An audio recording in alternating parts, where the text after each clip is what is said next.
adalah gembalaku, takkan kekurangan aku. Ia membaringkan aku di padang berumput hijau. Saudara-saudara yang terkasih di dalam Kristus, selamat pagi. Salam jumpa lagi dalam Sabda Siap Saji, Selasa 6 Agustus 2024, di mana kita merayakan pesta Yesus menampakkan kemuliaannya. Marilah kita berdoa dalam nama Bapa, Putra, dan Roh Kudus. Amin. Manis dan menawan hati kenangan Yesus yang suci, tetapi kehadirannya mengatasi segalanya. Tiada lagu semerdu, tiada nama sejitu, tiada cinta semesra dengan Yesus Allah Putra. Yesus penghibur sejati, cahaya hati nurani, Engkaulah harapan kami, penjamin hidup abadi.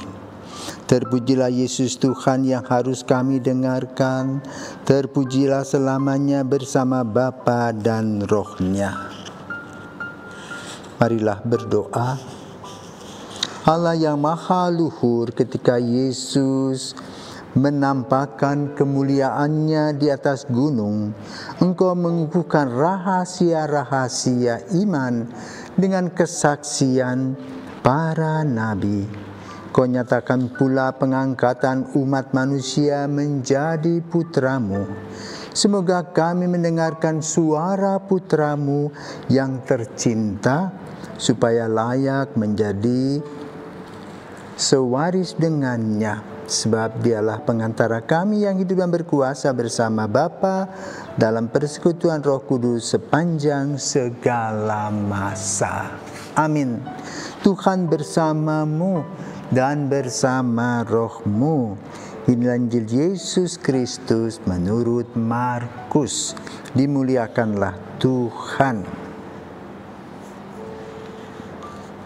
Sekali peristiwa, Yesus membawa Petrus, Yakobus, dan Yohanes, dan bersama-sama mereka Ia naik ke sebuah gunung yang tinggi.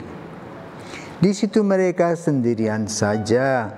Lalu Yesus berubah rupa di depan mata mereka. Pakaiannya menjadi sangat putih berkilat-kilat. Tidak ada seorang pun di dunia ini yang dapat mengelantang pakaian sampai seputih itu. Maka nampaklah kepada mereka Elia bersama dengan Musa. Keduanya sedang berbicara dengan Yesus. Kata Petrus kepada Yesus, "Rabi, betapa bahagianya kami berada di tempat ini. Baiklah kami dirikan 3 kemah, 1 untuk Engkau, 1 untuk Musa, dan 1 untuk Elia." Petrus berkata demikian sebab ia tidak tahu apa yang harus dikatakannya karena mereka sangat ketakutan. Maka datanglah awan menaungi mereka, dan dari dalam awan itu terdengar suara, "Inilah anak yang kukasihi, dengarkanlah dia." Dengan sekonyong-konyong waktu aku memandang sekeliling mereka, tidak lagi melihat seorang pun bersama mereka kecuali Yesus seorang diri. Pada waktu mereka turun dari gunung itu, Yesus berpesan kepada mereka supaya mereka jangan menceritakan kepada seorang pun apa yang telah mereka lihat itu sebelum Anak Manusia bangkit dari antara orang mati. Mereka memegang pesan tadi sambil mempersoalkan di antara mereka apa yang dimaksud dengan bangkit dari antara orang mati. Demikianlah sabda Tuhan, terpujilah Kristus. Para pirsawan Sabda Siap Saji, selamat pagi. Kita hari ini memperingati atau merayakan transformasi. transformasi. Artinya apa? Melampaui bentuk yang ada. Dalam perkembangan teknologi sekarang kan bisa orang menggunakan satu metode di dalam handphone itu pakai lipstick lah, pakai apa, jadi lebih tampil wow. Itu secara fisik. Tetapi yang dialami trio Petrus, Yohanes, Yakobus di Gunung Tabor adalah perubahan status Yesus. Jadi mereka sebetulnya sudah melihat Yesus yang bangkit itu seperti itu. Dan Petrus kemudian mengalaminya itu nanti. Karena itu Petrus berkata, Tuhan, betapa bahagianya aku berada di tempat ini. Karena apa?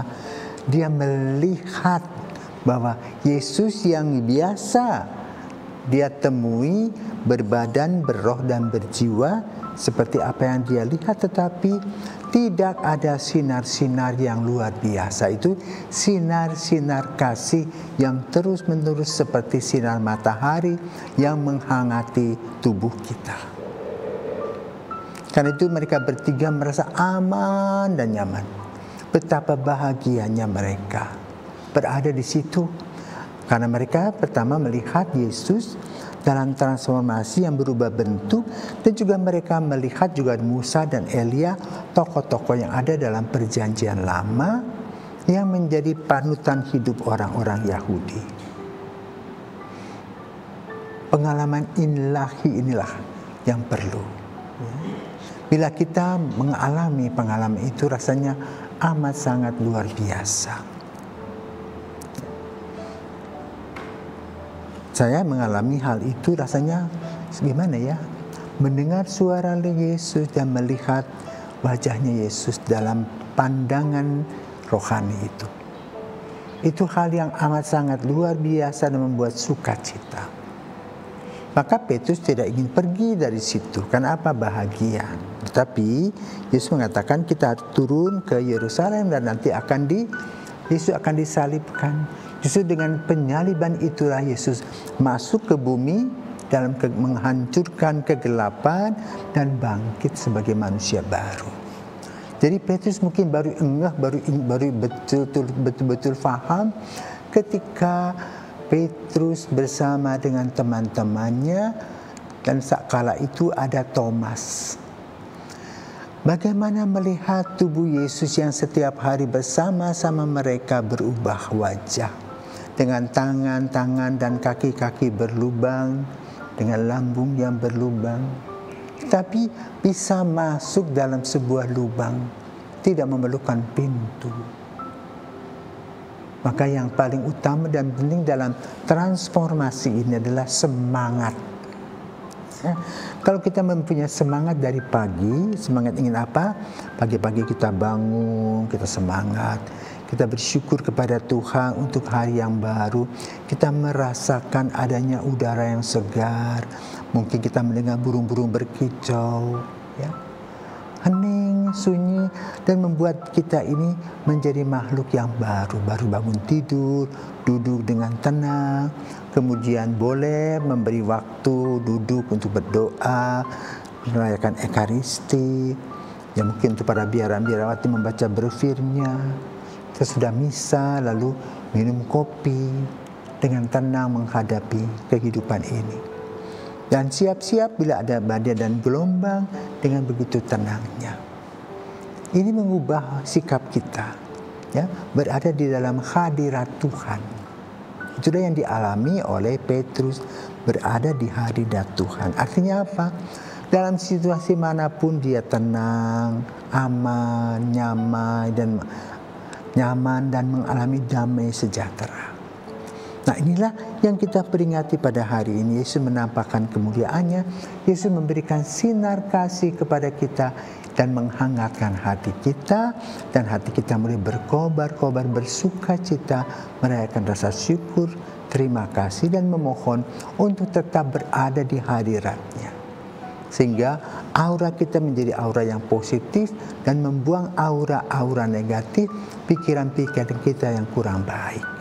Nah, disinilah kita perlu melatih rohani kita untuk merasakan kehadiran Yesus dalam penampakannya, dan kita merasakan penampakan itu dalam pengalaman ilahi yang membuat kita semangat untuk terus maju bersama dengan Kristus dan di dalam Kristus dengan penuh sukacita dan tenang dalam menghadapi semua permasalahan yang kita alami.